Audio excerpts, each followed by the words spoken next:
20 taong kong pinagbayaran sa kulungan ng kasalanang hindi ko ginawa. Pinagkaitan ninyo ako ng karapatang mamuhay kasama ang aking pamilya. Pinagdusahan ko ang bawat araw na sanhi ng kasamaan nyo. Ngayong nakalaya na ako, sisingilin ko kayo sa lahat ng hirap na pinagdaanan ko sa loob ng piitan. Pakiusap. Huwag mo kong patayin. Hindi ko gusto ng lahat ng nangyari. Bigyan mo pa ako ng pagkakataon na makabawi sa'yo. Makabawi saan? Akala mo ganun lang kadali ang lahat? Hindi na akong binatang tatanga-tanga na pinagkaisahan nyo noon. Ngayon sa pagbabalik ko, sisingilin ko kayo sa lahat ng atraso nyo sa akin. Hindi lang kayo mga kriminal, mga demonyo kayo! Kung hindi man nabigyan ng katarungan ng pagkamatay ng pamilya ni na Ma'am Eileen, ako mismo maglalagay ng batas sa aking mga kamay. Hahanapin ko mga kasamahan mong aswang na siyang tunay na may sala. Itong sayo! Huwag! Magandang araw po Kaingkong at sa inyong mga tagapakinig. Tawagin niyo na lamang po ako sa pangalang Palong. Tubong Cotabato at kasalukuyang 89 na taong gulang. Isa akong ex-convict. Biktima ako ng maling akusasyon ng mga taong may antas sa lipunan. Subalit may itinatagong lihim sa likod ng magara nilang kasuotan. Taong 1956, 20 taon lamang ako noon. Isa akong katulong sa babuyan ni na Ma'am Eileen. Ako'y nakulong sa salang pagpatay sa kanilang pamilya. 45 taon na ako nang makalabas sa kulungan. Pinagdusahan ko ng mahigit 25 taon ang kasalanang ipinaratang sa akin. Bagamat ang aking buhay sa kulungan ay nakatulong upang mapuksa ang mga taong halangang kaluluwa na siyang dahilan ng aking pagkakabilanggo at paghasik ng lagim ng mga masasamang nilalang sa baryong aking sinilangan. Ako si Palong at ito ang aking kwento. Ay, hindi ko alam kung magiging masaya ba ako o malulungkot sa parol na natanggap ko, Tang. Halos kalahati ng buhay ko dito na ako sa kulungan. Kayo na nga naging pamilya ko Simula nang makulong kayo, madalas kong naririnig ang panalangin mo makalaya. O ayan na, dininig na ng Diyos ang mga hinaing mo sapagkat alam niyang wala kang kasalanan at biktima ka lang ng karahasan ng mga taong may mataas na posisyon sa lipunan. Paano ako magsisimula? Gayong patay na sina Inang at Amang. Tsaka, sino naman ang tatanggap sa isang ex-convict na katulad ko sa trabaho? Di ba madalas mong ikinukwento sa akin noon na may bata kang itinuring na kapatid? Yung batang kasama mong namasukan sa mga amo mong pinatay? Oo. Si Ino. Pero hindi ko naman alam kung saan siya hahanapin. Kawawa nga yun, Tang Palaboy ang batang yun. Parang sinto-sinto. Ngunit napakasipag. Kaya nga isinama ko noon sa babuyan ni na Ma'am Eileen dahil madalas na pinagtitripan ng mga tambay na bugbugin. Ay, ano na kaya naging kalagayan ni Ino simula nung makulong ako? Hindi naman siguro umalis sa baryo kung saan kayo naninirahan dati. Marahil naalala ka pa noon. Sana nga ho, Tang. Kailan bang labas mo rito sa kulungan? 2 buwan pa ho. Ikaw nga rin, di ba lalabas din? Oo. Mauna ka lang sa akin ng 5 buwan. Inaayos na rin naman ang paglaya ko dahil sa katandaan ko na rin kaya binigyan ako ng parola. Nako, labis kong pinagsisisihan ng pagpatay sa kalaguyo ng misis ko. Nararapat lang akong parusahan dahil nakagawa ko ng karumal-dumal na krimen. Pinairol kong galit ko, pero hindi katulad mo na pagbintangan lamang. Hahanapin ko po ang mga taong nasa likod ng pagkamatay ng aking mga amo.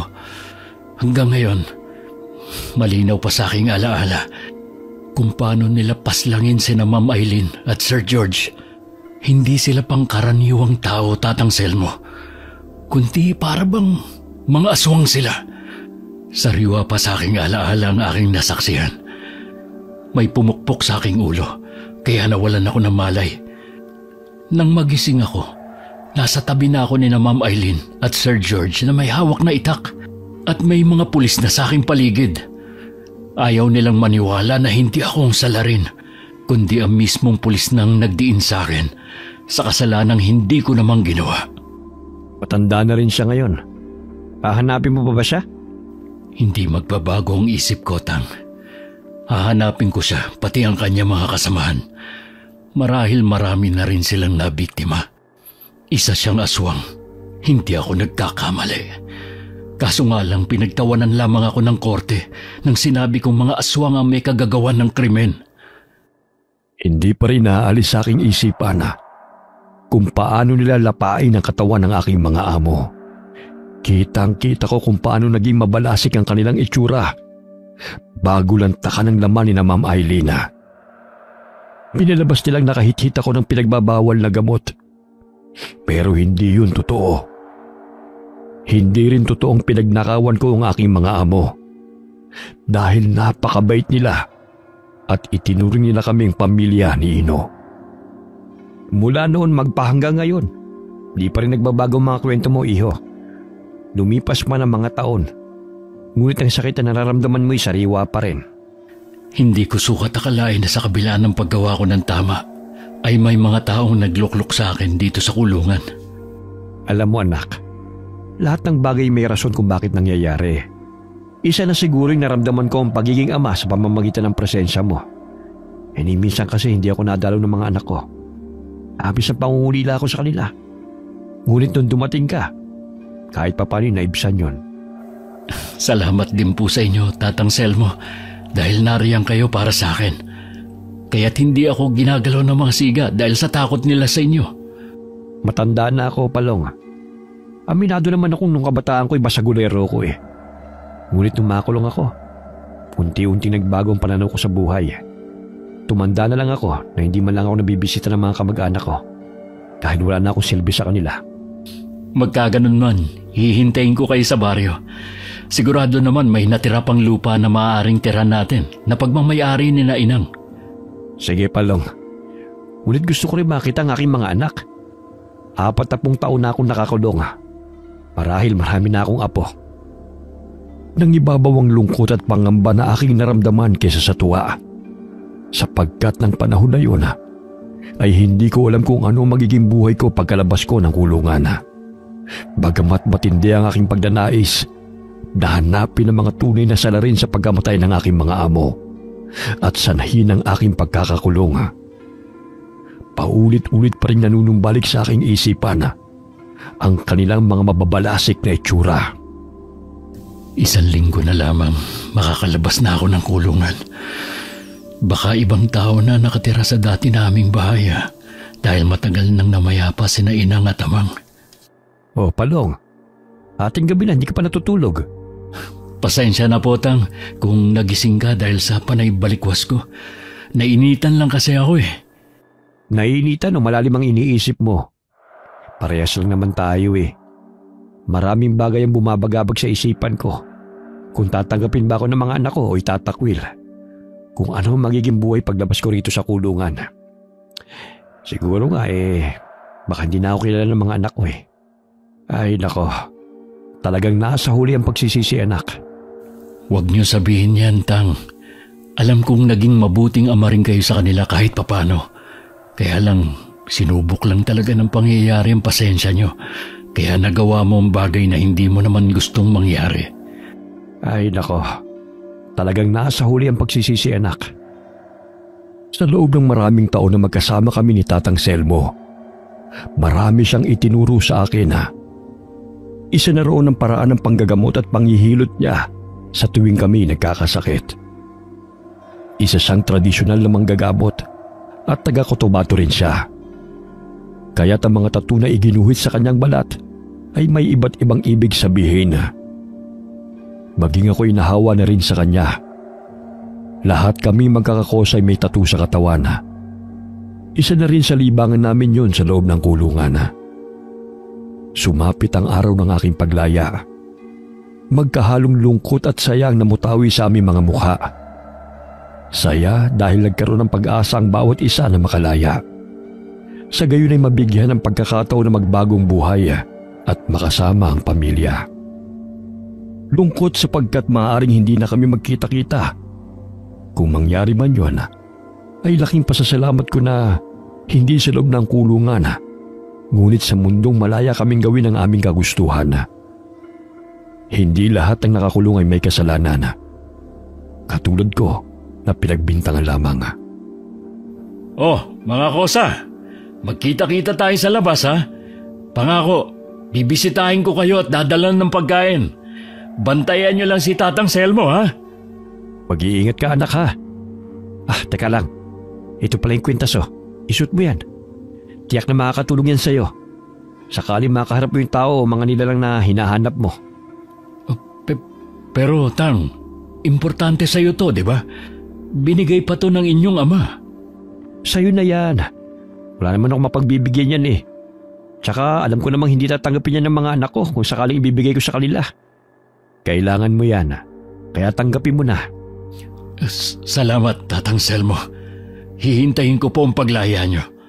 Oh, mga kosa, alis na ako. Magpapakabait kayo rito ha. Pabuntong hininga kong iniabot sa bantay na pulis ang papel na hawak ko. Sa wakas, masisilayan ko na ang labas ng mundo nang walang nakapaligid na rehas. Maluha-luha akong naglakad palabas ng kulungan. Unang apa ko pa lamang sa labas ng tarangkahan ay halos humagulgol ako sa iyak dahil sa magkahalong emosyon na aking naramdaman. Ito na pala ang itsura ng mundo.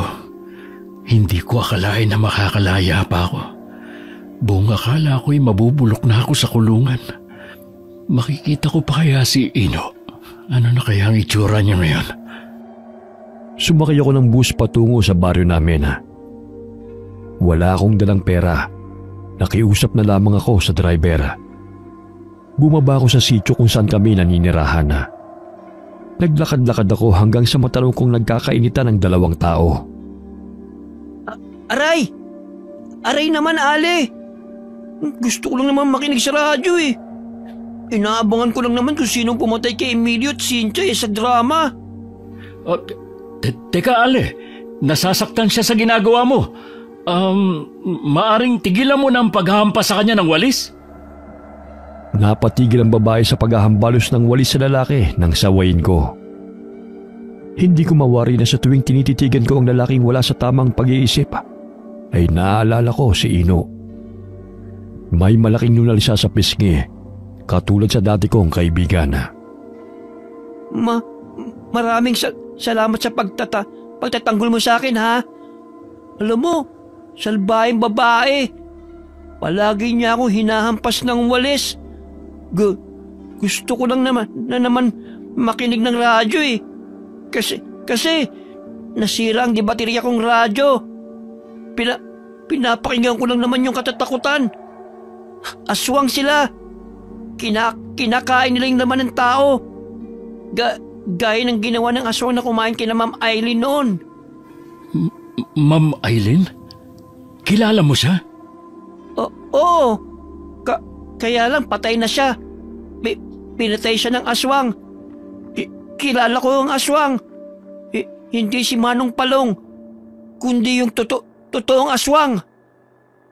Nagkaroon ako ng pag-asa na makilala si Ino. Hindi pa man niya sinasabi ang kanyang pangalan, ramdam ko na siya ang taong hinahanap ko. Tumanda lang ang kanyang mukha, nagbago ang boses, ngunit hindi ang kanyang pagkaisip bata. Anong pangalan mo? Ako si Ino. Ikaw? Ako si Palong. Palong? Ha? Kapangalan mo ang dati kong kaibigan. Si Manong Palong. Kaya lang bata pa siya. Ikaw, matanda na. Ikaw nga matanda na rin naman ah. Hindi ba tumatanda si Manong Palong mo? Hindi ko na kasi siya nakita eh. Huli ko siyang nakita nung dinampot siya ng mga pulis. Kawawa siya. Pero hindi siya ang pumatay sa pamilya ni Ma'am Eileen, kundi mga aswang. Mga mababangis ang kanilang muka. Parang mga hayop. Nakita mo ang aswang? Oo. Kaya lang, natakot ako. baka kainin nila ako. Tapos sasaktan katulad kay Manong Palong. Nagtago ako sa drum. Kaya hindi nila ako nakita. Saan ka ba nakatira, Ino? Kahit saan lang. Minsan sa gilid ng kalsada. Sa palengke. Sa gubat. Pero gusto ko malapit sa ilog. Doon kasi kami palagi ni Manong Palong naliligo noon eh. May kubo ko ron. Gusto mo makita? Sige, hindi ka na talaga nagbago. Doon kami sa ilog madalas napapagawi sa tuwing araw ng linggo. Kasama namin ang mga pinsan kong sina Jono at Totoy sa paliligo. Walang masyadong pinagbago ang baryo.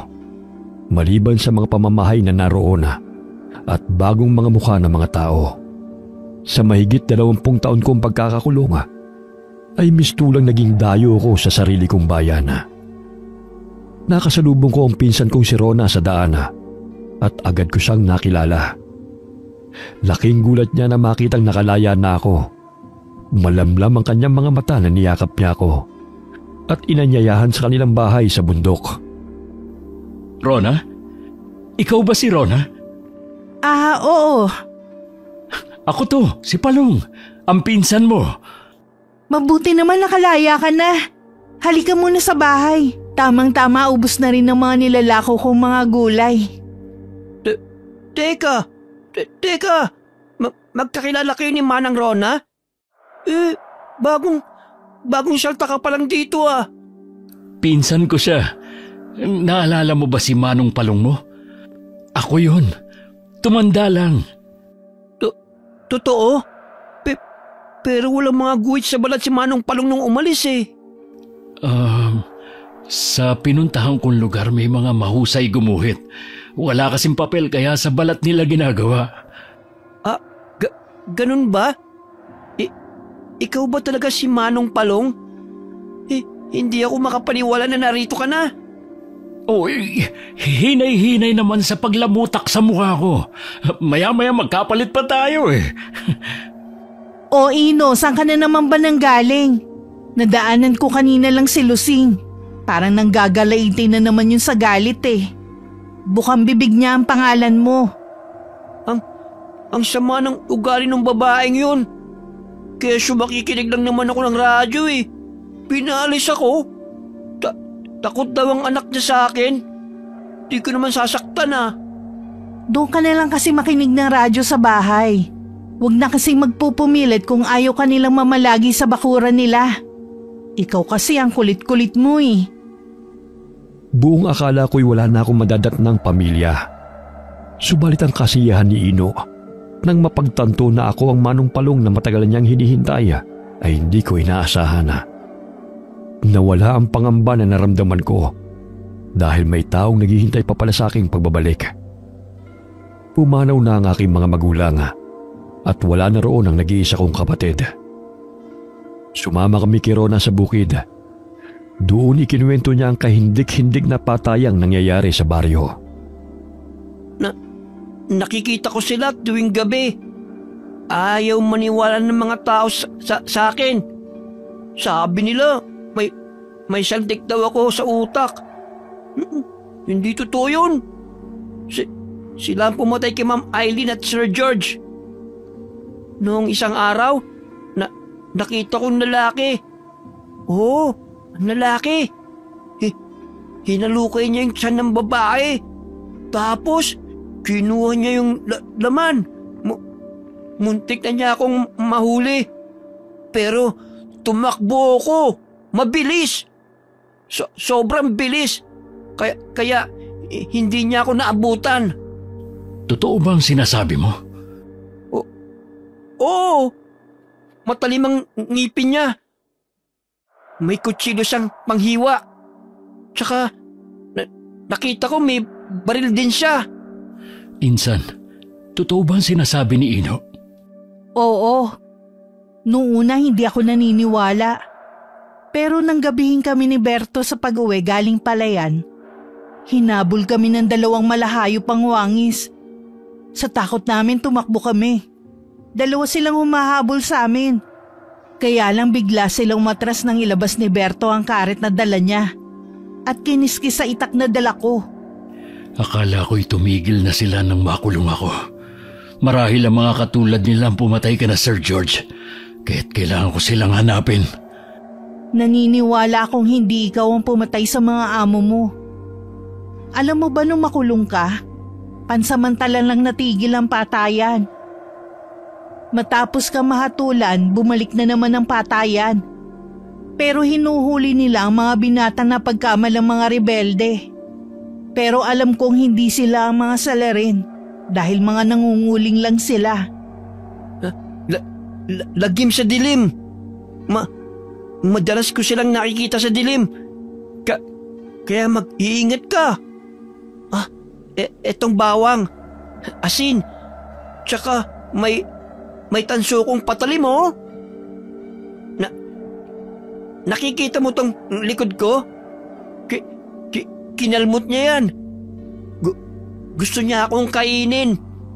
Pero ayaw ko. Kaya sinaksa ko siya ng patalim kong to. Tsaka dinuraan ko siya sa muka. Kaya binitiwan niya ako. Takot siya sa patalim ko. Ha ha ha ha. Totoo? Oo naman. Dumito ka na lang muna sa bahay, Palong. Alam ko namang wala kang matitirhan eh. Yung lupa na pinagtitirikan ng bahay niyo noon, binenta ng kapatid mong si Auring. Natakot na dito kaya doon na sila sa Iloilo nakatira. Kasama ang asawa at mga anak niya. Nakakahiya naman sa inyo, Insan. Kung pwede sana gagawa na lang ako ng maliit na kubo. Kahit dyan lang banda sa ilog. Wala namang problema. Hindi ka na iba sa amin. Kami na lang naman ni Berto ang malapit mong kamag-anak eh. Mamaya nandito na sila ni Ramon, panganay naming anak. Mabuti pa kayo nagkapamilya. Samantalang ako'y tumandang binata na. Oh, nandyan na pala sila eh. Tamang-tama, maluluto na tong sinaing at paksiw. Dito ka na lang din kumain, Ino. Mamaya-maya kung san-san ka na naman mapadpad eh. Madalas ba si Ino rito? Paminsan-minsan. Tinutulungan niya si Berto sa palayan kapag sinipag. Basta't libre ang pagkain, ayos na sa kanya. Tinataboy kasi siya ng mga tao eh. Pero mabait naman siya kung maayos ang trato sa kanya. Hindi ko alam kung saan o paano ako magsisimula. Huwag kang mag-alala, Palong. Bukas ang aming tahanan para sa'yo. Tsaka, maaari ka namang magtrabaho sa palayan. Kasama ni na Ramon at Berto. Salamat, Insan. Mula noon kayo lang talaga naging mabuti sa amin. Hanggang ngayon ay hindi ka pa rin nagbabago. Sino pa ba magtutulungan kundi tayo lang naman? Pasensya ka na nga pala, hindi na kita nadalaw sa kulungan ha. Huling dalaw ko nung ibinigay ko sa pulis ang liham para sa'yo. Hindi na ako pumasok dahil buntis ako ng panahong yun. Ako nga ang dapat humingi ng paumanhin Naabala pa kita pero maraming salamat, Insan. Dahil sa'yo na lamang ko ang kalagayan ni na amang at inang. Hindi na kasi naagapan ng sakit nila. Kaya sunod-sunod silang namatay. Maluha-luha na sana ako habang nakikipagkwentuhan sa pinsan kong si Rona. Ngunit bahagya akong napatawa nang mapansin si Ino na seryosong nakatunga nga sa aming dalawa at palipat-lipat ang tingin habang nangungulangot. Psst! Uy! Baka mapanis yan! Ha? Ang alin? Yang kulangot mo! Hindi ka talaga nagbago, Ino. Parehong-pareho ka pa rin nung bata ka. Mahilig makinig sa usapan ng mga tao habang nangungulangot. Pasensya na, Manong. At saan ka pupunta? Maghuhugas ng kamay. Kakain na naghahain na kasi si Manang Rona. Ikaw talaga, Ino. Basta pagkain ang bilis-bilis mo. Ilang sandali iniluwan ng pintuan si Berto at ang panganay niyang anak na si Ramona. Hindi ko sukat akalain na maging siya ay masaya nang ako'y nakadaya na. Magkasintahan pa lang sila noon ni Rona nang ako'y makulong. O sige, mag-usap na muna kayo riyan. Gigisingin ko lang si Beth. Nakatulog yata ang batang yun eh. Unang hapunan ko kasama ang pamilya ng aking pinsana. Unang araw ng aking paglaya. Ngunit sumagi sa aking isipan ng mga kasamaan ko sa kulungan habang kami naghahapunan. Lalo na si Tatang Selmo. Maraming salamat sa pagtanggap niyo sa akin. Hindi ko makakalimutan ang araw na ito. Sige na, kumain ka lang ng kumain. Marami pang ulam sa kaserola. Huwag ka na mahiya, Palong. Ako, Manang. Gusto ko pang kumain. Hindi ako nahiya kasi gutom ako. O sige na, kumuha ka lang doon. May mga tao pa bang napapadaan dito sa ganitong oras? Minsan, pero kapag sumapit na ang dilim, wala nang lumalabas sa kani-kanilang mga bahay dahil sa takot. Ilang sandali bahagyang napatigil sa pagkain si Berto at tumayo mula sa kanyang inuupo ang silya. Sumilip siya ng bintana at kinuha ang kanyang itak sa dingding. Batid ko may panganib na nagbabadya sa paligid. Kasabay ng mga huni ng mga kuliglig sa katahimikan ng gabi ay ang mga kaluskos na nagmumula sa mga inaapakang mga dahon. Gabi ng lagim. Aswang sa dilim. Nariyan lamang sila sa paligid. Nakakatakot. Nakakasindak ang mabangis nilang mga itsura. Siguro may dumaan lang ng mga magsasaka ngayong gabi. Nagiging alerto kami rito pagsapit ng dilim sa takot na lusubin ng masasamang nilalang. Kahit saan man magpunta, tila walang katahimikan.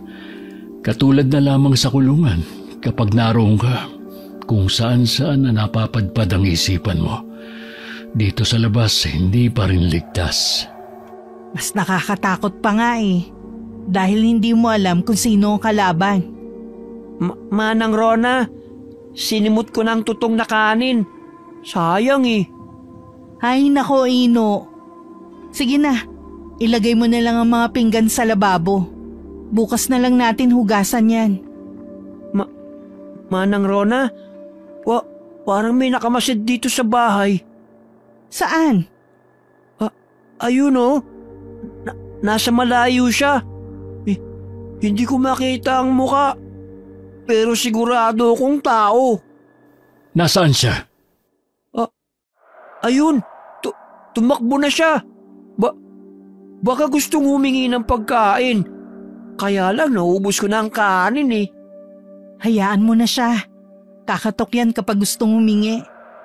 Sige na, maglatag ka na ng banig dun sa sala. Dito na lang si Palong sa papag. Bukas tulungan mo si Manong mo sa paggawa ng kubo, ha, Ino? Oo naman. Kukuha ko ng kawayan bukas. Marami. Hindi ako makatulog ng gabing yun. Maraming sumasagi sa isipan ko. Katulad na lamang kung paano ko mahanap ang mga salarin na siyang sanhi ng aking pagkakakulong. Iminulat ko ang aking mga mata nang may marinig ng mga yabag patungo sa bahay. Palapit ng palapit kasabay ng naririnig kong humahangos. Napasilip ako sa siwang ng dingding at naaninaw kong may tao sa labas ng bahay at matalim itong nakatingin.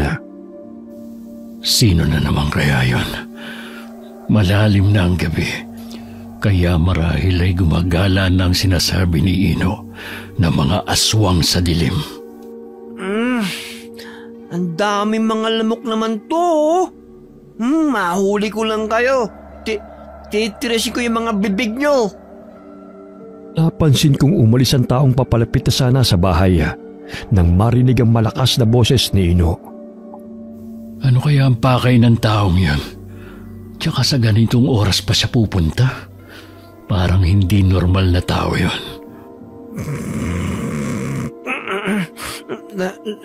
Lagim sa dilim. Aswang na lagim.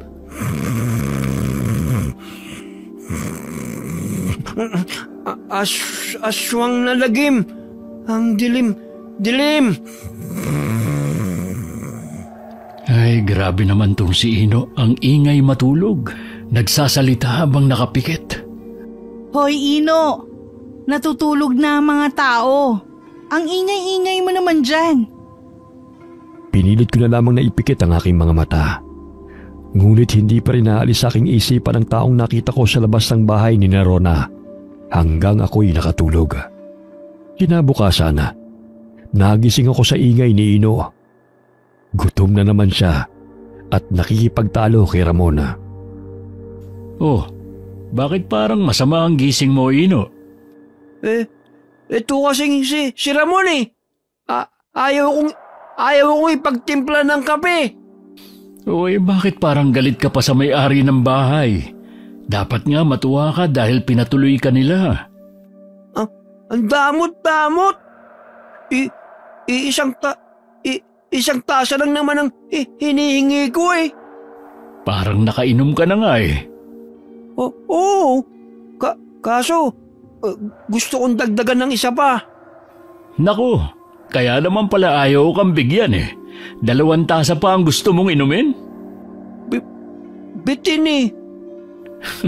Sus, dahan-dahan lang sa kape.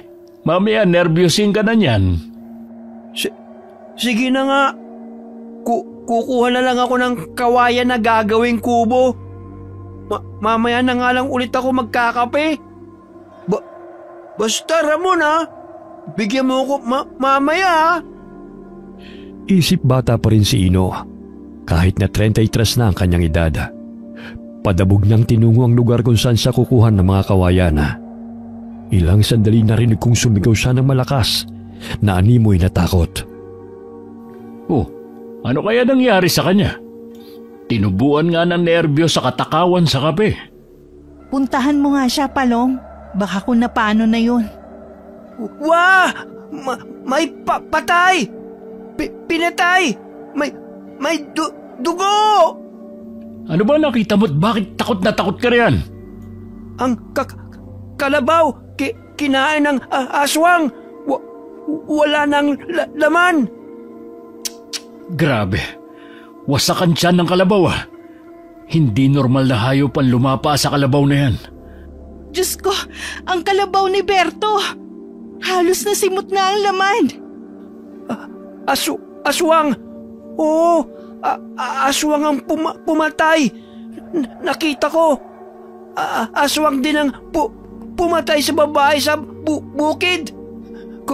Katulad niyan, kinain ng laman. Ay nako, 3 buwan pa lang ang kalabaw na to eh. Pangalawang anak ng kalabaw na ginagamit ni Berto sa pagsasaka. Ito malaking problema namin dito sa baryo, Palong. Malaking perwisyo sa kabuhayan ng mga tao mga pumapatay sa mga hayop. Naaapektuhan na ang mga kabuhayan namin. Pero wala naman kami maituro kung sino o ano may gawa nito. Dahil ayon sa kapulisan, maaaring mga mababangis na hayop daw. Malalaman din natin kung hayop nga ba ang gumawa nito o talagang totoong aswang. Ililibing ko na lang to bago pa umalingasaw ang amoy. Sige, kayo na ang bahala riyan. Malaking problema na naman to. Naghukay kami ng lupa ni Ino upang ilibing ang natirang katawan ng patay na kalabaw. Saglit akong napatigil sa paghuhukay ng lupa nang mapansin kong may taong nagmamasid sa amin. Ang pulis! Siya ang aswang! Magtago tayo! Papatay niya tayo! Ayokong kainin niya! Magtago tayo, bilis!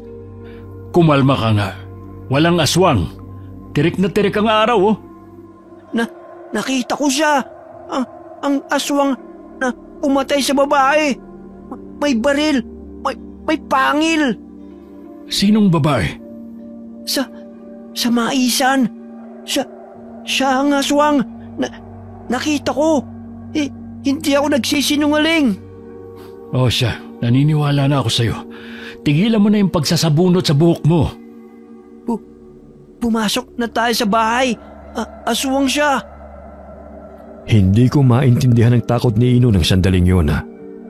Mangiyak-iyak pa siya habang sinasabi na aswang ang lalaking naka-uniforme ng pulis na dumalapit sa amin.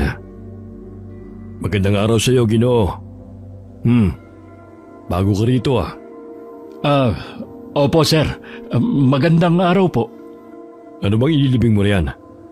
Tila bala ka sa pag-uukay Ang namatay na kalabaw ng pinsang ko. Ayan Hoy! Pulis! Layuan mo si Manong! Huwag mo siyang hulihin! Hindi siya ang pumatay sa kalabaw, kundi ikaw! Nag-iingay na naman ng sintu-sintong yan Nandito na naman pala siya. Siya bang may kagagawan sa pagkamatay ng kalabaw? Hindi. Siya nga nakakitang namatay ang kalabaw kaninang umaga Maiba ho ako, sir. Ano po ang sadya niyo rito? Tumuronda kami ng mga kasamaan ko dahil naging talamak na ang pagkamatay ng mga hayop, maging ng mga tao rito sa bundok. Tsaka may reklamo rin kami natatanggap tungkol sa panggugulo ni Ino sa kanilang mga kabahayan. May sakit lang sa pag-iisip si Ino pero hindi naman niya kayang pumatay. Gusto ko lang malaman kung nasan siya nung nakaraang gabi dahil may napabalitang namatay na babae at siyang itinuturong huling nakaalitan ng ginang. Hoy! Umalis ka rito! Masama kang tao! Ganun na lamang ang pagsigaw ni Ino nang makita ang matandang pulis. Naging pamilyar sa akin ang taong dumating. Napagtanto ko na siya si Milandro, ang pulis na siyang dumiin sa akin sa kaso. Lintik na baliw yan. Hoy! Tigilan mong pambabato ng kamati sa akin! Umalis ka na! Nakita kita! Nakita ko! Sa maisan! Ang babae, pinatay mo! Ano pinagsasabihin mo? Pulis ako!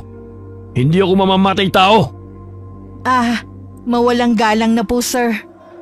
Ano po ba ang maipaglilingkod namin sa inyo? Manang Rona! Huwag kang lumapit sa kanya! Mamaya lapain ka niya! May pangil siya! Aswang! Siya ang aswang! Wala talagang matinong kumakawala sa bibig mo, kundi ang ituro na ako ang aswang.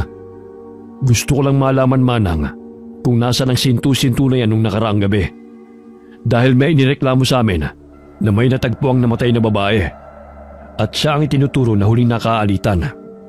3 araw nang nakikituloy rito si Ino.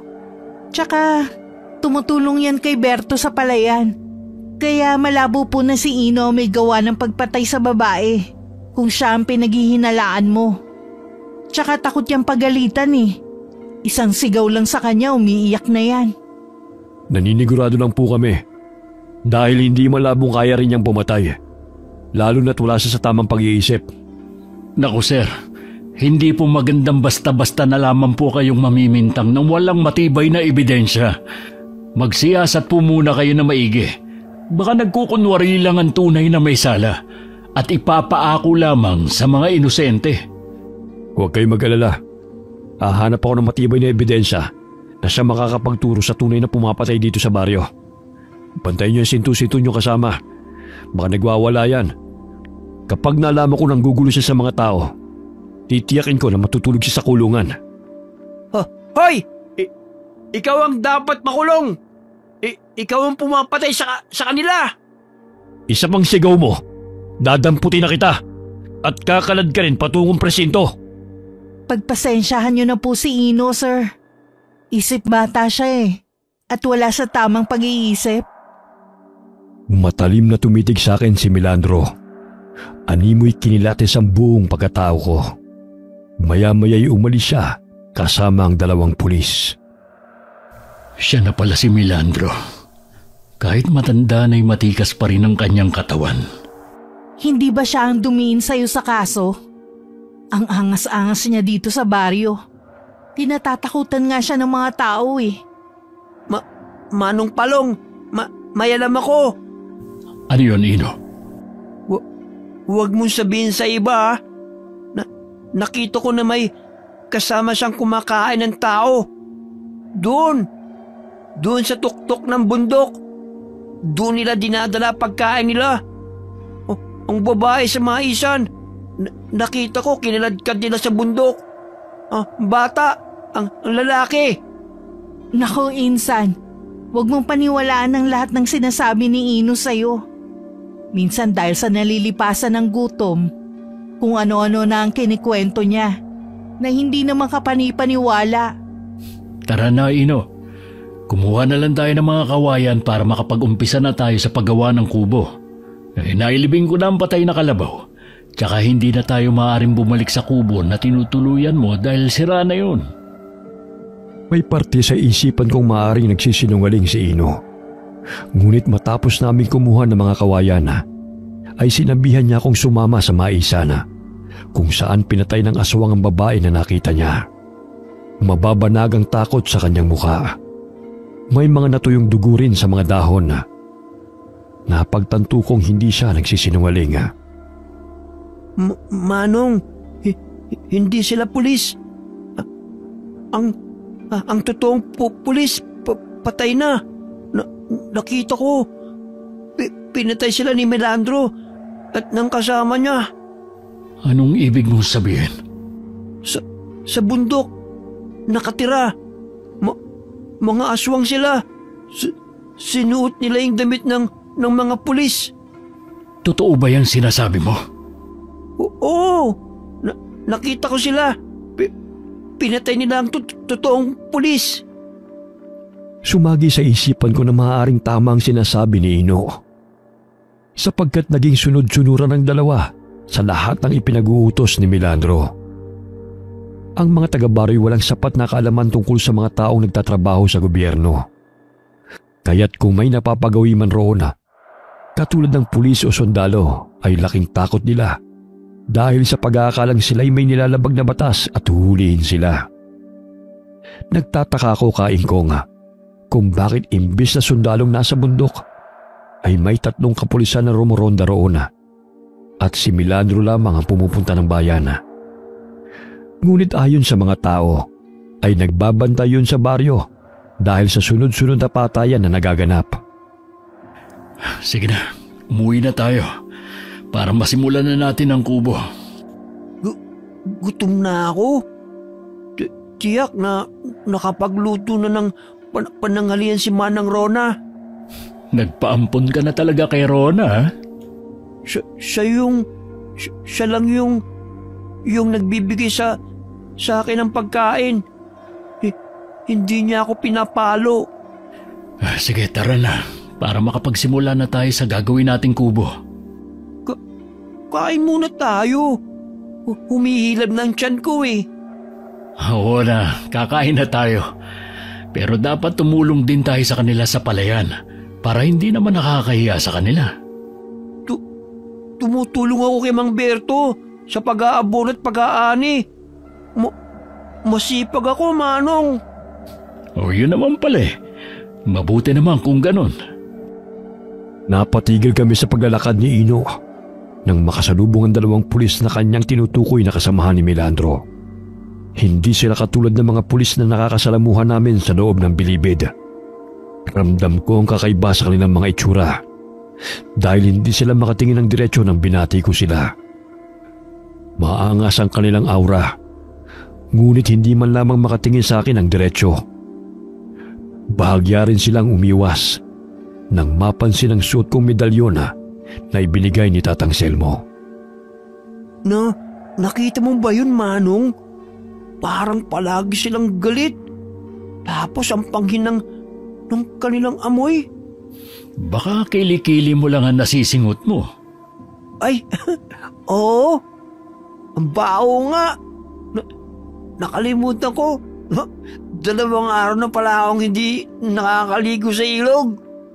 Kaya nga maligo ka muna bago kumain, ha?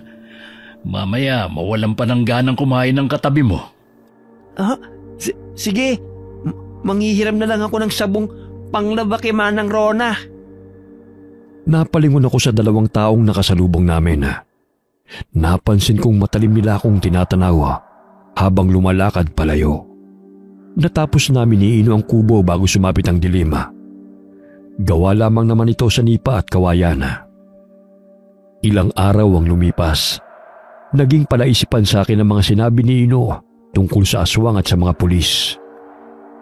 Kaya tuwing gabi lihim akong lumalabas ng kubo para hanapin ang sinasabi nilang naghahasik ng lagim sa baryo. Manong, saan ka pupunta? Shh! Huwag ka maingay. Magpapahangin lang ako sa labas ng bahay. May aswang sa paligid. Papatayin ka nila. Kaya nga huwag kang maingay para hindi nila ako mapatay. Gusto mo bang sumama sa akin?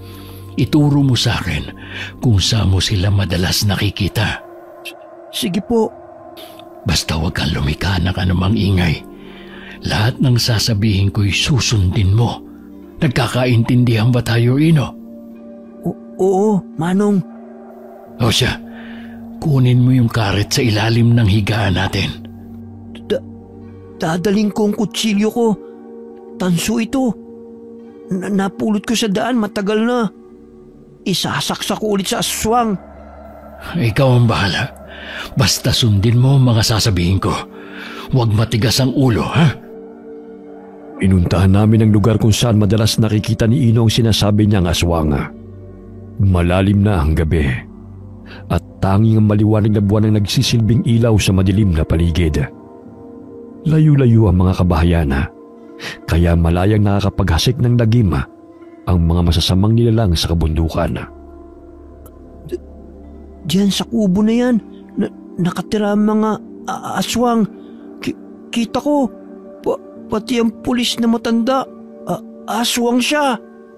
Sige, bantayan na lang natin kung may lalabas ngang aswang na sinasabi mo. Ayun, may paparating. Nandyan sila. Alam ko ang tulog ng mga yabag nila. Magtago na lamang muna tayo rito sa mga talahib. Ilang sandali na aninaw naming may kinakaladkad ang 2 taong pinaghihinalaan ni Ino ng mga aswang. Laking gulat ko na pinagtatatadtad nila ang katawan ng taong dala nila. Kaya't nagkatinginan kami ni Ino. Maya-maya'y may umiyak na bata na naroon sa loob ng sako. May bata sa loob ng sako. Kailangan natin siya iligtas. Pero Manong, pakapatay nila tayo. Dumito ka na lang. Hindi na ako takot mamatay. Dahil simula nung makulong ako, tinanggalan na ako ng karapatang mabuhay ng payapa. Dahan-dahan kong tinungo ang kinaroroonan ng 2 taong abala sa pagtadtad ng kanilang biktima. Dumiretso ko sa sako kung saan naririnig kong may batang umiiyak. Marahan ko yung binuksan at bumungad sa akin ang batang lalaki na nasa 7 taong gulang. Shh! Huwag ka matakot. Ililigtas kita, bata. Sino ka? Bitiwan mo ang batang yan. Mga demonyo kayo! Imbis na kayo magtanggol sa mga tao, kayo pa mismo nag-aasik ng lagim dito sa baryo. At sino ka naman para pakialaman kami sa ginagawa namin? Bitiwan mo ang bata. Kung gusto mo pang tumagal ang buhay mo. Naalala ko mga wangis ninyong yan. Kayo ang pumatay sa mga alagang baboy at sa mag-asawang amo ko. Nakakasiguro kung kayo yon. Kung kami nga, ano naman ang gagawin mo? Hindi lang naman ang amo mo ang pinatay namin, kundi ang mga kapulisan, rebelde at mga residente dito sa kabundukan. Maging ikaw hindi na makakatakas pa. Pinaghandaan ko ang araw na makaharap kayong muli. Abay, matapang ka. Gusto mo ng sakit ng katawan? Wes, isusunod kitang tatadtarin. Lumundag ang lalaking aswang patungo sa aking harapan. Tulad ng sinabi ni Ino na hindi ito tunay na pulis, kundi isinuot lamang nito ang uniforme ng pulis na kanilang pinatay ilang buwan na ang nakakalipas. Sila ay mga aswang na kasamahan ni Melandro, na pulis na aswang na nanunungkulan sa gobyerno. Ino! Kunin mo yung bata! Iligtas mo siya! Bata? Ang bata na nasa sako. Kailangan ko siyang iligtas. Ang lakas ng loob mong kalabanin kami. Walang sino man ang nakakaligtas sa amin. Maging ikaw, nakalalay lamang sa kulungan. Nagawa ka naming idiin noon. Magagawa ka rin namin patayin ngayon. Yun ay kung hahayaan kong mabuhay pa kayo. Kayo ang dapat na parusahan, hindi ang mga inosenteng mga mamamayan. Hoy, bata, aalis na tayo rito. May mga aswang. Papatay nila tayo. Kinarga ni Ino ang batang lalaki habang pinipigilan ko ang isang aswang na lumapit sa kanila. Ilang sandali hinabol sila ng kasamahan nitong aswang, kaya't nabahala ako sa kaligtasan ni Ino at ng bata. Dahil sa aming pakikipagpambuno, nailapat ng aswang ang kanyang pisngi sa medalyon kong suot. Hindi ko mawari kung bakit pumalaw siya ng ubod lakas na animoy nasasaktan. Malakas niya akong itinulak upang makalayo ko sa kanya at napasapo siya sa kanyang mukha. Ang medalyon ng pinuno ng orasyon! Ilayo mo sa akin yan! Babalikan kita! Takot sila sa medalyon. Animoy hinihigop nito ang kanyang lakas. Teka, parang aligaga siyang tumakbo. Kailangan ko siyang habulin bago pa siya tuluyang makalayo. Manong! Tulong! Tulong! Papatayin ako ng aswang! Si Ino, gustong sakmalin ng isa pang aswang. Naku, kailangan kong tulungan si Ino bago pa siya masaktan. Aray! Lumayo ka sa akin! Tumakbong palayo ang aswang na nakalaban ko, Kaingkong. Dahil inuna kong tulungan si Ino sa aswang na dumadagan sa kanya. Tumutulo pa ang malalagkit itong laway sa mukha ng aking kaibigan. Ganun na lamang ang kanilang pagdanasa sa sariwang dugot laman ng tao. Kinuha ko ang karet na nakasukbit sa aking tagiliran at walang pagdadalawang isip na itinarak yun sa kanyang leeg.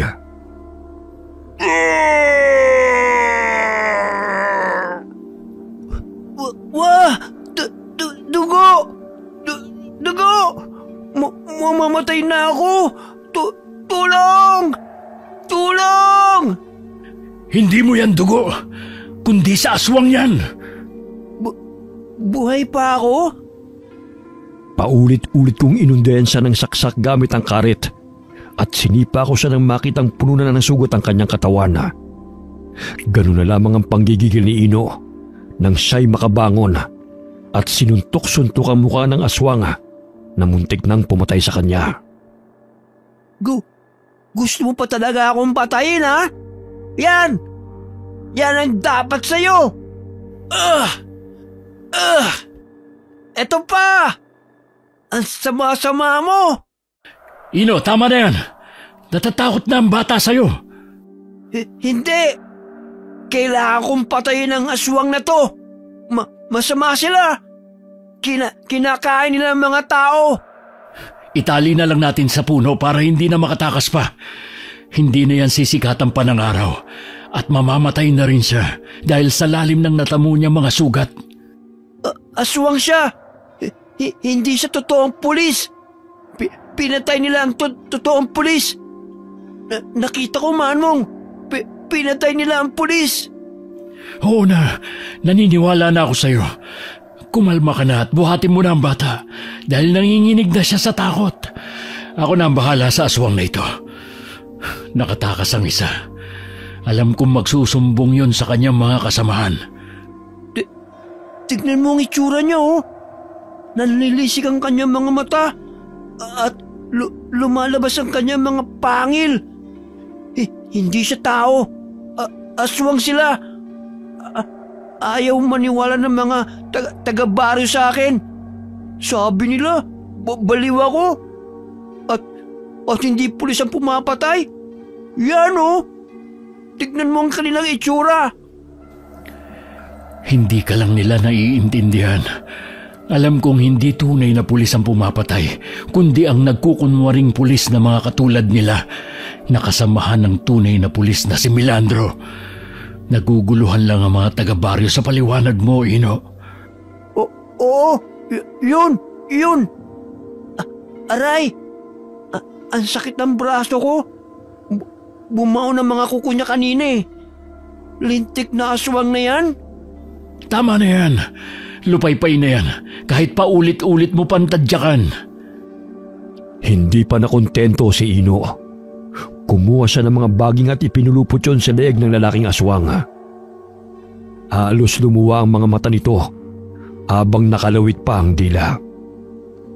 Karamihan sa mga tao sa panahon ngayon ay hindi naniniwala sa mga aswang. Ngunit kitang-kita ko na hindi normal ang kanilang itsura. Mabalasik ang kanilang mga muka at malakas ang pang-amoy sa sariwang laman at dugo. Tulungan na kita sa paggapo sa kanya, Manong. Marami akong nakuha mga baging, oh. Ako na lang ang bahala. Bantayan mo na lang ang bata. Baka bumalik pa ang kasama niyang aswang at tangayin pa ang batang yan. Hoy, aswang! Nasaan na ang iba mong mga kasama? Alam ko, marami kayo. Paano pa makakapagsalita yan? Pinuluputan mo ng baging ang leg at nakalawit pa ang dila niya. Dapat lang sa kanya yan. Dahil sinasaktan nila ako. Tignan mo ang kalmot sa likod ko. Silang may gawa nito, Manong. Oo na. Ilang beses mo na yung kwento sa akin eh. Ramdam kong may mga matang nakamasid sa amin na nagkukubli sa kadiliman. Naririnig ko pa ang bawat paghangos at yabag na naroon lamang sa paligid. Ngunit takot siyang lumapit sa amin. Magbubukang liwayway na nang kami makauwi at iniwan ang aswang na naghihingalong nakatali sa puno hanggang sa bawian siya ng buhay. Paano kung makita siya ng mga kasama niya? Mabuti na nga yun para magkaroon naman sila ng takot. Huwag ka mag-alala. Maghahanda tayo sa kanilang pagsalakay. Natatakot ako. Baka balikan nila tayo. Mas higit na matakot sila dahil alam na natin ang tunay nilang sikreto. Lalo na ng maangas na milandrong yun. Paano ang bata? Saan siya titira? Sa kubo muna natin. Kita mo namang takot na takot oh. Isa pa, kailangan nating humingi ng tulong sa barangay para makauwi ng batang to sa kanyang mga kamag-anak. Paano natin malalaman kung sinong kamag-anak niya? Hindi nga nagsasalita oh. Hoy, bata! Anong pangalan mo? Huwag kang umiyak dyan! Paano magsasalita yan na itinatakot mo? Huwag mo kasing sigawan. Kausapin mo ng mahinahon. Ang tapang mo naman kung makipag-usap. Sige. Bata? Bata, anong pangalan mo? Saan ka nakatira? Ayaw niya magsalita. Pipi yatang batang to eh. Hayaan mo na muna siya makapagpahinga. Natatakot pa yan, kaya hindi pa magawang magsalita. Napag-alaman naming anak na magsasaka ang batang lalaki. Ang kanyang amang tinadtad ng mga aswang. Pansamantala silang natulog sa kamalig dahil sa pagbabantay sa kanilang mga palay. Hindi nila namalaya na pinasok ng mga aswang ang kamalig na kanilang tinutuluyan. Napuruhan ng kanyang ama nang hambalusin ang kawayan sa ulo gamit ang kawayan. Kinaumagahan, laking pagtataka ng pinsan kong si Rona kung sino ang bata na aming kasama nang dalhan niya kami ng ulam. O sino ang batang to? Ewan ko. Ayaw magsalita eh. Tanungin mo nga siya, Manang. Ang ibig kong sabihin, paano siya napadpad dito? Kaninong anak to? Hindi nga nagsasalita eh. Wala sigurong dila. O di kaya, pipi ang batang yan. Parang takot na takot siya. Ay, Insan, narito ka pala. May inayos lang ako sa likod ng kubo. Sino ang batang to, Palong? Iniligtas namin mula sa mga aswang na umaaligid dito sa baryo. Totoo sila. Nakasagupa namin. Marahil may mga kasamahan pa silang naninirahan lang dito sa liblib ng baryo. Naku, paano na yan? Baka balikan nila kayo. Kahit naman hindi sila labanan, matindi pa rin naman ang takot ng mga tao tuwing sumasapit ang dilim. Kaya't kung maaari, ay hikayatin natin ang mga taga-baryo na makiisa para sugpuin ang mga halang na kaluluwa ng mga aswang. Sigurado na ako kung sino-sino sila. Si Milandro, ang pulis na paggala-gala dito sa baryo ay isang aswang. Kaya gano'n na lamang ang pagdiin niya sa akin noon. Dahil siya ang tunay na salarin sa pagkamatay ng aking mga amo. Ngayon, sigurado ako na siya ang pumasok sa bahay ni na Ma'am Eileen. At hindi lang ako namamalikmata. Ang mga pulis na kasama niya ay mga aswang. Napatay ko ang isa sa kanila kagabi. Ay, ano ba yan? Totoo bang sinasabi mo, Palong? Oo, totoo. Maging ang mga ikikwento ni Ino. Ang lugar kung saan sila nakikita nito, itinuro niya sa akin. Doon namin nakita ang batang ito, kasama ang kanyang ama na pinatay ng 2 aswang. Parang ang bango ah. May pagkain ka bang dala, Manang Rona? Ay naku, oo nga pala. May dala kong sinigang na bangus dito. Mag-almusal muna kayo bago ko pa makalimutan. Salamat, Insan.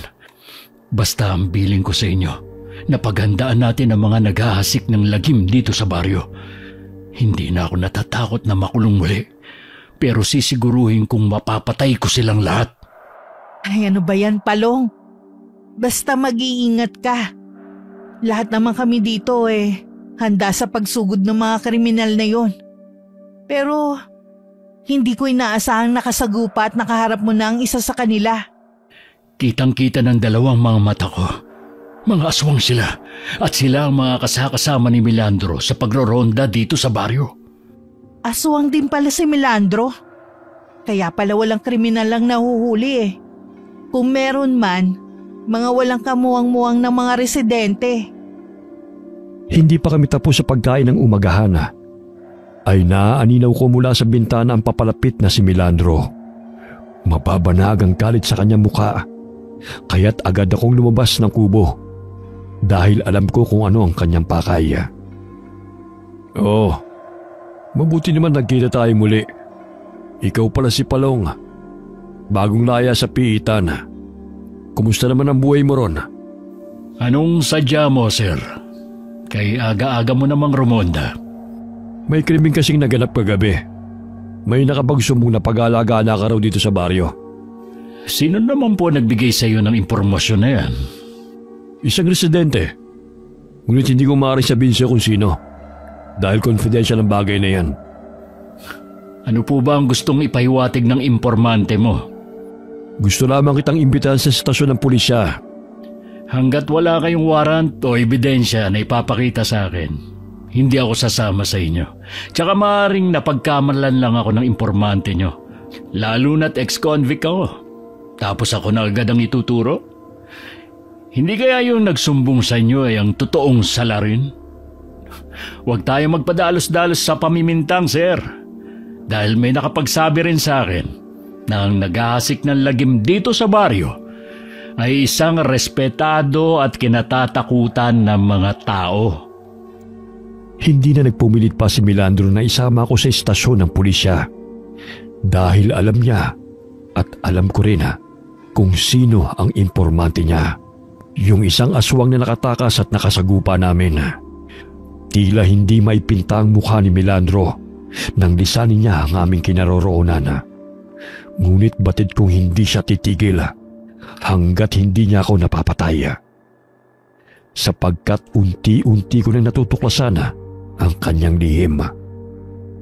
Nangangambang lumabas ng kubo si Rona at tinanong ako kung anong pakay ng pulis. Anong kailangan ni Milandro? Bakit napapadalas ang pagpunta niya rito? Nagtatanong na may kasamang paghihinala. Sa tono ng pagsasalita niya, kulang na lang ipaako sa akin ang mga krimen na nagaganap dito sa baryo. Napansin mo ba, Insan, na hindi niya kasama ang 2 pulis na kasama niya palagi? Ay, oo nga. Ano kaya nangyari sa 2 yun? Ibig sabihin, kumpirmado ngang sila yung nakasagupa namin kagabi. Hindi ako nagkakamali dahil naka-uniforme sila ng pulis. Totoong sinabi ni Ino na nagkukunwari lamang sila dahil ang tunay na pulis na dapat sana'y rumoronda rito ay pinatay nila. At ang mga kasama ni Melandro ay ang mga aswang na siyang naninirahan sa kabundukan. Alam mo, Insan, may narinig ako noon na usap-usapan. Baka totoo nga yun eh. Para kasing nagkatugma-tugma sa pangyayari ngayon. Yang si Melandro, nung baguhan pa siya sa pagiging pulis, palagi siyang bumibisita sa bahay ng kanyang lolo na tiyuhin ng kanyang ama. Haka-haka noon pa man na ang matandang si Ising isang aswang. Walang pamilya at nag-iisa sa buhay. Naalala ko noon kinuwento ng tiyahin ko. Bago mamatay si Tandang Ising, si Melandro ang pumunta sa bahay niya. Tapos nang lumabas si Melandro sa bahay, nawalan ng buhay ang matandang si Ising. Hindi kaya si Melandro ang naging tagapagmana nito sa pagiging aswang bago mamatay ang matanda? Siguro. Kitang-kita ko noon na si Melandro ang pumasok sa bahay ni na Sir George. Nagtatalo pa sila dahil sa negosyong babuyan ng aking amo. Umalis siya matapos ang mainit nilang pag-uusap, pero hindi ko inaasahan na babalik siya pagsapit ng hating gabi. Hindi ako nagkakamali na si Melandro yon, dahil natatandaan ko ang kanyang muka. Bagamat laking takot ko nung patayin niya mag-asawa at nag-iisang anak ng mga ito. Nilantakan nila ang mga laman ng mga ito. Kasama niya ang 2 mabangis na mga aswang. Laking takot ko na makita kong pangyayaring yon. Kaya nanatili ako sa silid namin ni Ino. Ngunit may matigas na bagay na tumama sa ulo ko.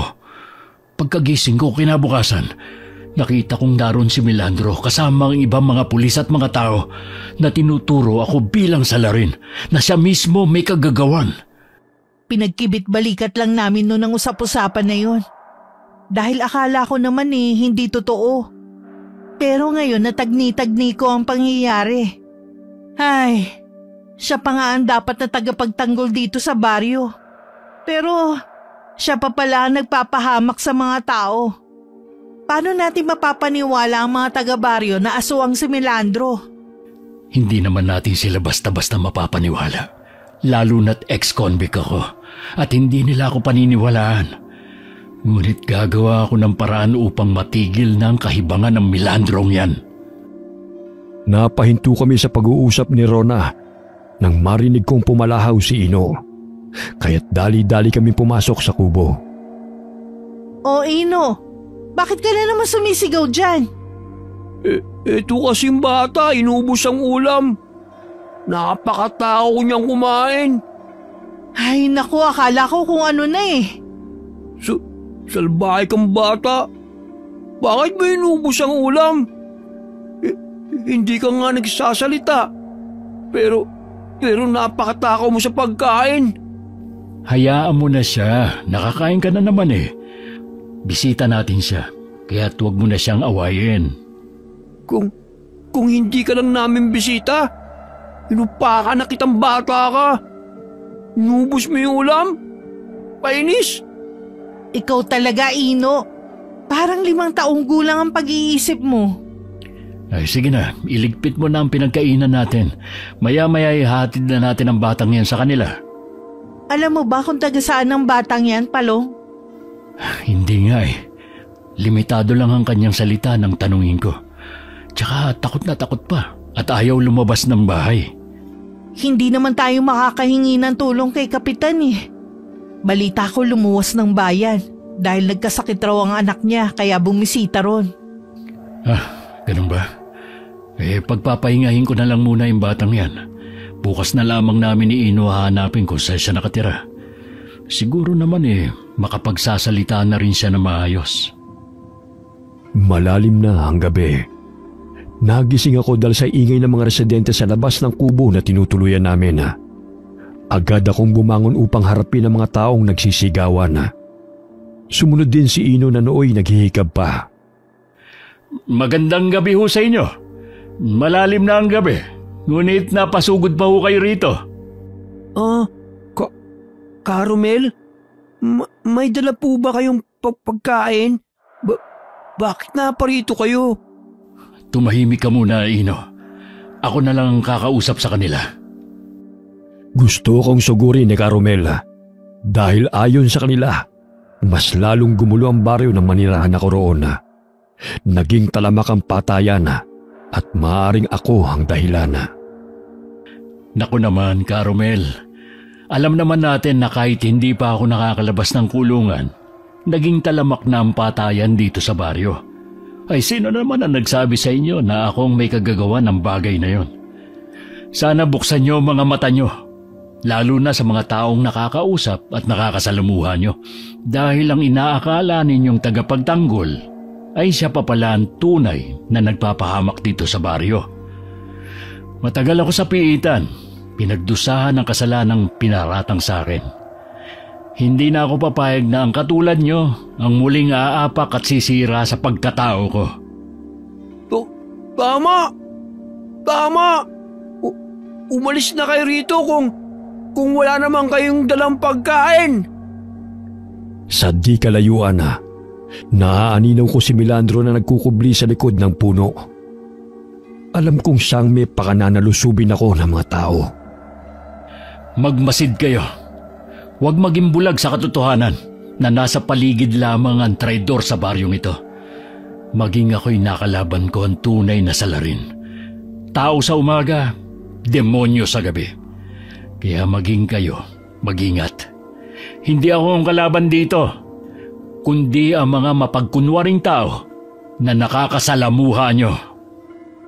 Ilang sandali pa'y lumabas ng kanilang bahay sina Rona at Berto. Patakbo nilang tinungo ang aming kinaroroonan at inawat ang mga taong galit na bumubulyaw sa akin. Ano ba nangyayari dito? Bakit naman 10 oras ng gabi binubulyawan niyo si Palong? Ayan kasi sina Caromel at ang mga kasama niya. Sinabi nila si Manong Palong ang pumapatay. Akala ko may dala silang pagkain eh. Wala naman pala. Naku naman, Caromel. Kalalaya lamang ng pinsan ko. Pero hindi ibig sabihin nun na masama na siyang tao at siya ang pumapatay. Hindi naman lingid sa kaalaman natin na kahit wala pa siya rito eh. Nangyayari na ang kinatatakutan natin, hindi ba? Kaya wag tayo basta-basta mamimintang. Huminga ng malalim ang matandang lalaki at matalim akong tinitigan. Matapos namin silang kausapin ay umalis naman sila kaagad na hindi pa rin kumbinsido na inosente ako sa sunod-sunod na patayang nagaganap. Lalo na sa pagkawala ng mga alagang hayop ng mga magsasaka. Pasensya na kayo, Insan. Naabala patuloy ang pagpapahinga niyo ni Berto. Ano ba ang sumagi sa isipan ng mga taong yun? Bakit ikaw ang napagkamalang pumapatay? Alam naman nilang noon pa yan nangyayari eh. Ay, may maituro lang talaga sila. Di ba? Masamang mamintang, Manang Rona. Pero ang pulis, sila ang totoong pumapatay. Nakita ko. Marahil sinadya talaga ng kriminal na yon na sugurin ng mga alagang hayop ng mga magsasaka. Sa gayon akong pagbintangan. Napakatuso talaga niya. Maiba ko. Nasaan na ba yung batang nailigtas nyo? Nakauwi na siya sa kanila. Nagkataon na may napadaang 2 babae rito kaninang hapon at may hinahanap na bata. Nakilala sila ng bata at sinabing tiyahin niya raw ang mga yon. Nakausap ko ang 2 babae. Maging sila'y naniniwala na aswang ang pumatay sa ama ng bata. Inilibing na raw nila kanina dahil halos tad-tad na ang katawan ng lalaki. Ilang beses na rin may napapagawi sa kanilang mga tahanan. Batid nilang hindi mga rebelde, kundi mga aswang. Nakakapangilabot na talaga ang mga aswang na yan. Maging ang mga otoridad walang nagagawa para matigil ang patayan. Sinisisi na lang sa mababangis na hayop. Hindi naman sila naniniwala sa mga aswang. Paano sila maniniwala? Ang mga pulis ang mga aswang. Huy Ino, ang bibig mo ha? Tumahimik ka baka may makarinig sa'yo. Totoo naman na sinasabi ko Sila ang pumapatay. Nakita ko. Sige na, Insan. Umuwi na kayo. Nabulabog pa tuloy ang pagpapahinga nyo. Umuwi ng bahay sina Rona at Berto. Ngunit ramdam ko pa rin ang mabigat na enerhiyang naroon sa paligid. Maaaring sa tulong ng medalyon na suot ko, kaya't nararamdaman ko ang presensya ng kalaban. May nakaukit na triangulo sa bilog na medalyon at may isang mata na naroon sa gitna. Pumasok na tayo, Ino. Alam ko may mga matang nakamasid sa atin na nagkukubli lamang sa paligid. Mata? Nasaan ang mata? Tutusukin ko yun. Ang tapang-tapang mo pag nandito ako. Pero sigaw ka naman ng sigaw kahit nauubusan ka lang ng ulam. Sa di kalayuan ay may nakita akong tumatakbong tao. Kaya naisipan kong sundan siya kung saan siya patungo. Manong, saan ka pupunta? May pupuntahan lang ako. Dumito ka na lang. Mamaya hindi ko pa maabutan ang hahabulin ko. Bakit? Mabilis naman akong tumakbo. Sasama ako. Sa di kalayuan, may naririnig kaming ungol ng matandang lalaki. Palayo ng palayo. Kaya't marahan kaming nagkubli ni Ino sa mga damuhan. Bit-bit ang aming mga patalim. Malakas ang pakiramdam ko na may mga kalaban sa paligid. Hindi lang siya nag-iisa kundi marami sila. Kalaban? Mga aswang ba sila? Siguro. Ito ang nararamdaman ko noon nung makasagupa natin ang mga aswang sa bundok. May papatayin. Papatayin nila tayo. Ayun, nakikita mo ba yun? Parang si Milandro yun ha. Dumito ka na lang muna. Ako na lang ang susunod sa kanya. Sige. Nagkubli ako sa likod ng puno. Kitang-kita ko kung paano nanlisik ang mga mata ni Milandro habang kinukwelyuhan ng matandang lalaki. Ganun na lamang ang pagmamakaawa nito upang siya'y pakawala na. Ngayon, sa pagkamatay mo, sisisihin na lang walang hiyang palong na yun. Sadyang napakapakialamero. Bukas na bukas, sisiguraduhin ko na kukuyugin siya ng mga taga-baro sa pagkamatay mo. Si Caromel yun ah. Ungas talaga ang Milandrong yan. Walang patawad sa pagkitil ng buhay. Tumayo ako mula sa aking pinagkukublian at buong lakas kong inihagis ang hawak kong itak patungo sa kinaroroonan ng aswang na si Milandro. Naging mabalasik na ang kanyang itsura at muntik na niyang masakmal si Caromel. Sino nagmamayari ng patalim na ito? Natamaan ko siya sa braso. Mabuti na lang at hindi natamaan si Caromel. Ikaw? Wala ka talagang kadala-dala. Gusto mo talagang isunod kita sa matandang to? Pareho kayong pakialamero. Bitawan mo si Caromel. Papatayin mo rin ba siya? Katulad sa mga nabiktima mo dahil nalaman niya ang lihim mo? Alam mo, Milandro, laking kahangalan kung bakit mo pa ako binuhay. Sinuwerte ka lang kahit papano. Kung wala sanang paparating ng mga tao, sana naging lamang ka na rin ng mga sikmura namin. Hindi ako makapaniwala sa narinig ko kahit papano'y nakaligtas ako dahil sa mga taong dumating.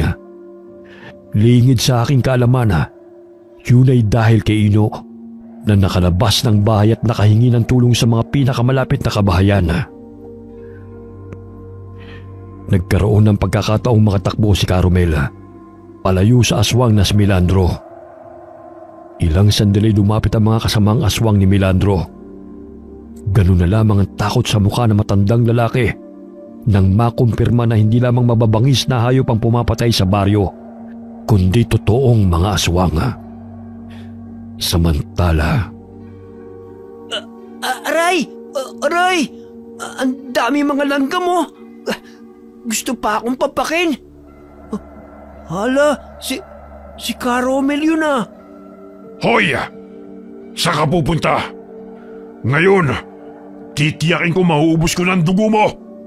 Dahil matagal ka nang namumuro sa akin! Sintu-sintu ka! Ikaw aswang ka! Pinatay mo yung babae sa maisan!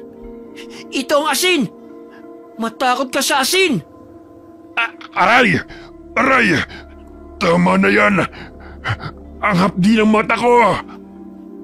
Yan, kasi malaki yung mga mata mo. Lagyan mo ng asin para lumiit. Hoy! Baliw! Tama na yan! Ang hapdi!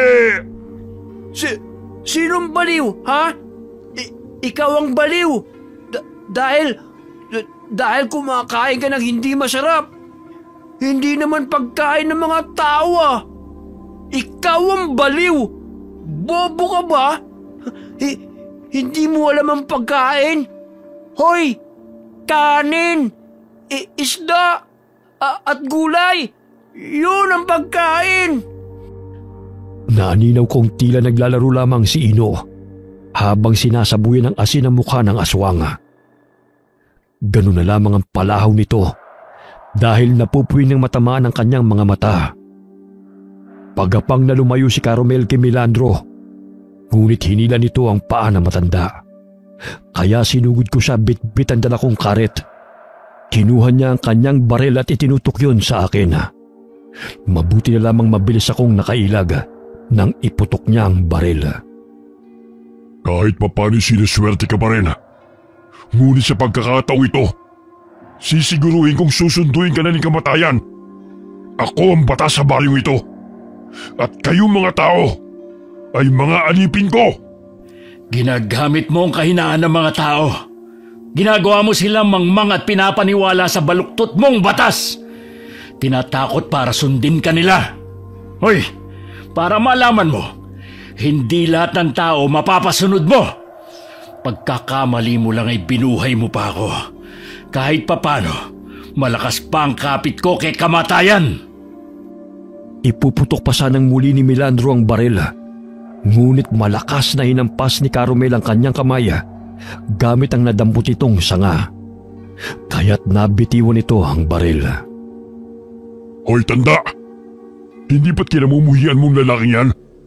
Siya at ang sintu-sintu niyang kasama ang pumapatay sa mga alaga niyong hayop. Ngayon mo pa talaga sasabihin sa kanya yan? Gayon nakita na niyan tunay mong pagkatao? Hindi maglalaon, malalaman din ng mga taga-baryo kung gaano kasama ang taong tinitingala nila. Matagal na panahon mo silang niloloko. Bakit ayaw mong sabihin sa kanilang katotohanan na ikaw ang pumatay kina Ma'am Eileen at Sir George? Dahil sa inggit mo sa pag-asenso ng mag-asawa, kaya pati kaibigan mo pinatay mo. Isa kang traidor! Wala kang alam kaya tumahimik ka. Nababagay lamang yun kay George. Dahil pati ang babaeng pinakamamahal ko, siya ang pinili. Kaya hindi ako nanghihinayang sa mga buhay nila. Kung hindi lang naman mapapasakin si Eileen, mas gugustuhin ko pang mamatay sila. Hindi ko alam na ganun pala kalalim ang galit ni Melandro sa aking mga amo at nadamay lamang ako sa galit niya. Napansin kong tumakbo si Ino patungo sa aking kinaroroonan. Wala na ang aswang na kanyang nakalaban at tanging malakas na sigaw ang bumasag sa katahimikan ng gabi. Manong, nabulag na ang aswang. Hihirap na siyang makita na madadaanan niya. Kaya yun, nahulog siya sa bangin. Ino, hanapin mo ang baril na tumilapon. Hindi pwedeng makuha yun ni Melandro. Baka may masaktan pa kapag nakita niya yung muli. Sige, nasaan na ba? Hanapin mo nga eh. Ay, oo nga pala. Bahagya akong napabuntong hininga nang mapansin na may ilang mga taong papalapit sa aming kinaroroonan. Laking pasasalamat ko dahil mauhulit malalaman na ng mga taga-baryo ang tinatagong lihim ni Melandro. Pagamat nadagdagan ang aking pangamba nang maaninaw na hindi yun mga taga-baryo, kundi ang mga aswang na kasamahan ni Melandro na naninirahan sa loob ng kabundukan. Paano ba yan mga kasama? May pagsasalu-saluhan na naman kayo. Huwag na kayo magpatumpik-tumpik pa. Patayin niyo na sila bago pa ipagkalat ng mga yan ang tungkol sa atin. Mga aswang, marami sila? Bumuo ka na talaga ng grupo mo rito sa kabundukan, Melandro. Wala ka talagang kasing sama. Hindi rebelde mga kaaway ng mga tao, kundi mga demonyong katulad nyo! Saan mo ba nakukuhang lakas ng loob mong pagsalitaan ako ng ganyan? Ano bang pinagmamalaki mo? Ang buhay mo sa bilibid? Hindi habang buhay maluloko mo mga tao. Malalaman din nila na ikaw ang nagpapalaganap ng karahasan dito sa baryo. Isa ka pang mangmang. Paano pa nila malalaman kung sinimutan ng mga kasamaan ko ang dugot laman mo? Napansin kong may dinampot si Milandro. Wari ko'y naunahan niya si Ino na makita ang baril dahil naapakan niya na yon. Ilang sandali itinutok niya sa akin ang baril. Bago pa man ako nakailag ay nakalabit niya na ang gatilyo. Tinamaan ako sa dibdib kaya't tumilapon ako sa lakas ng impact. Hindi ka na paglalamayan bukas dahil walang ititira mga kasamaan ko sa bahagi ng katawan mo. Ay, ang sakit ng likod ko. Pero bakit wala akong tama ng bala? Huwag kang mag-alala, Sinto-Sinto, dahil isusunod kita. Umiiyak si Ino na nilapitan ako. Ngunit bumangon ako at napasa po sa aking dibdib. Sa tulong ng medalyon na aking suot ay doon lamang bumaon ang bala at hindi ako tinamaan. Manong, gumising ka. Huwag kang mamatay. Ayoko mamatay ka. Shh! Hindi pa ako patay. Buhay ako, Ino. Ha? Paano nangyari yun? Basta huwag kang maingay. Sinenyasan ni Milandro ang kanyang mga kasamahan na lapitan kami upang patayin. Maging si Caromel ay natakot sa mga ito. Ngunit mahigpit kong hinawakan ang karet. Nang akmang lalapain na nila ako, ay bigla akong bumangon at isa-isa ko silang sinugod. Ino, labanan natin sila! Oo, Manong. Anong meron sa'yo? Bakit hindi ka namamatay? Sunod-sunod na pinaputok ng aswang na si Milandro ang baril dahil sa galit sa akin. Ngunit hinihila ko ang kanyang mga kasamahan na lumalapit sa akin. At sila itong ginagawa kong panangga sa mga balang pinapakaulan ng aswang na pulis. Hanggang sa maubos na nito ang bala. Hindi ko mawari ang kakaibang lakas na nananalaytay sa aking katawan, Kaingkong.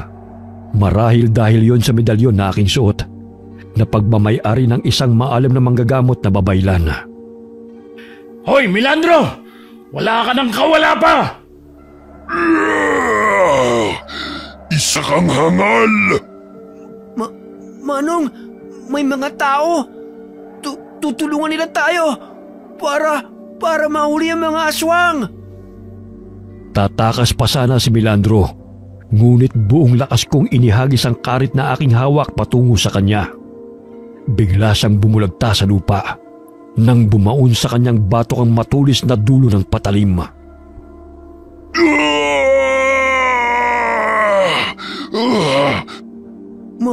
Manong, tinamaan mo siya. Mamamatay na ba siya? Makunat ang buhay niyan. Hindi siya basta-basta mamamatay. Tignan mo, nagsitakbuhan na yung kanyang mga kasamahan. Takot sila. Natakot sila sa atin. Alalayan mo si Caromel. Parang napilayan yata siya. Natatanong ko si Mang Berto at Manang Rona. Tsaka, mga tao papunta rito. Dahil sa sunod-sunod na putong na pinakawalan ni Milandro, ay natuntun kami ng mga tao. Bumangon pa si Milandro. Ngunit dahil sa malalimang sugat niya sa batok, ay bumagsak din siya. Inapakan ko ang kanyang likod habang pilit siyang gumagapang palayo. Alam mo, Milandro, kung makukulong man ako sa ginawa ko sa iyo ngayon, wala namang problema sa akin. Kahit papano'y magkakaroon ng saysay ang pagdurusa ko sa kulungan. Sinira mo ang buhay ko. Kaya wala na akong takot na makulong muli. Patayin mo na ako! Ano pang hinihintay mo? Namnamin mo muna ang sakit na unti-unting binabawian ng buhay. Ang mga taga-baryo ang siyang hahatol sa'yo. Isa kang huwad na alagad ng batas! Manong, tignan mo. May nahuhuling mga aswang ang mga tao. Mga kasama ng aswang na yan. Diyos ko naman, Palong. Sino ang taong yan? Si Melandro, ang pulis na kinatatakutan nyo. Tignan mo ang wangis niya. Hindi ako makapaniwala. Parang mababangis na mga hayop nga sila. Sabi ko na sa inyo, natotoo mga aswang eh. Ayaw niyong maniwala sa akin. Nakatira sila sa bundok. Naparito kami dahil sa narinig naming mga putok. Bakit kayo napadpad dito? Dahil sinundan namin si Carmel na dinampot ni na Melandro upang patayin para ako ang pagkaamalan ng mga tao na pumatay sa kanya at kuyugin ng mga taga-baryo. Diyos ko, ano ba nangyayari? Bakit may ganitong mga kaganapan? Dinampot ng mga taga-baryo si Melandro kasama ang mga sugatang mga kasamahan niya. Itinali sila sa puno habang nag-aagaw buhay. Kinabukasan ay unti-unti silang nanghina dahil sa sugat na kanilang natamo. Ayon sa mga nakatatanda, kapag nasugatan mo ang pinaghihinalaan mong aswang, gumuhit ka ng krus sa lupa kung saan sila malapit. O di kaya'y puntahan mo sila sa kanilang bahay dahil tiyak ang kanilang kamatayan. Dahil naroon sila sa gubat, doon na namin isinagawa ni Ino ang paraang yun. Manong, bakit tayo gumuguhit ng krus sa lupa? Dahil ba walang papel? Kaya dito natin ginagawa yun? Gawin mo na lang ang sinasabi ko sa'yo. Malalaman mo rin yan mamaya. Sa gayon ay wala nang kawala mga aswang na ito. Sige, maliit pa o malaki ang iguguhit ko. Ikaw ang bahala. Eto, nilakihan ko. Sa hindi maipaliwanag na kadahilanan, ay unti-unting nawala ng buhay ang mga aswang na aming itinali sa puno. Maging si Melandro ay nagwakas ang kanyang buhay. Sumapit ang umaga. Hindi makapaniwala ang mga taga-baryo na ang inaakalang mga mababangis na hayop na lumalapa sa mga alagang hayop ay ang mga mababangis na aswang. Kabilang na roon si Melandro at ang mga kasama niyang pulis na madalas na rumoronda sa paligid. Hindi talaga ako makapaniwala. Laking pasasalamat natin noon dahil may pulis na naninirahan dito sa ating lugar.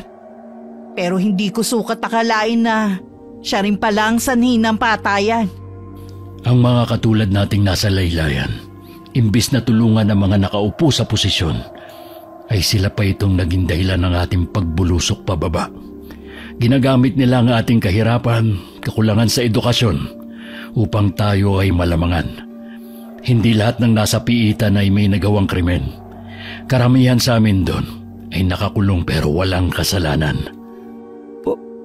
Patay na sila, Manong. Anong gagawin sa mga aswang na yan? Nagtulungan kaming ilibing ang mga aswang na naninirahan sa kabundukan. Napag-alaman kong matagal na palang wala sa serbisyo si Melandro. Ngunit nagkukunwari pa rin siyang aktibong pulis sa baryo. Dahil sa lahat sa edukasyon ng mga naninirahan sa baryo, ay napaniwala pa rin niya mga ito at tinatakot na ipapakulong. Ngunit sa aking pagbabalik, ay natuklasan ko ang baliko niyang batas. Hindi na bababalik ang mga aswang na kasama nila? Sana naman hindi na. Pero dahil alam na ng mga taga-baryo na hindi mga rebelde at mababangis na hayop ang may kagagawa ng patayan, matatakot na rin siguro sila. Basta wag lang maging kampante. Dahil nagtatago lang ang mga yun sa mga liblib na lugar o di kaya'y lumipat ng matitiran. Ilang gabi ring may naririnig kami mga umaaligid sa mga kabahayan. Kaya't salita ng grupo ng mga kalalakihan sa pagbabantay tuwing gabi. Ayun sila, Manong. Parang may nagtatagong malapit sa palayan ni naman ng Rona. Sisindihan ko na tong ginawa nating pulbura. Pasabugin natin sila. Huwag kang basta-basta magpapasabog. Mamaya magsasaka pa ang masaktan mo. Akin na ang lampara at titignan ko. Tumakbo siya. Natakot na sila sa'yo, Manong. Kinatatakutan ka na ng mga aswang. Ang galing. Nandun siya. Doon ka mag-abang sa kabila. Dito naman ako. Sa gayon ay wala na siyang kawala. Hoy! Aswang! Uhulihin ka namin! May gana pa kayong bumalik, ha? Hay naku, Ino. Paano natin mahuhuli yan ang ingay-ingay mo?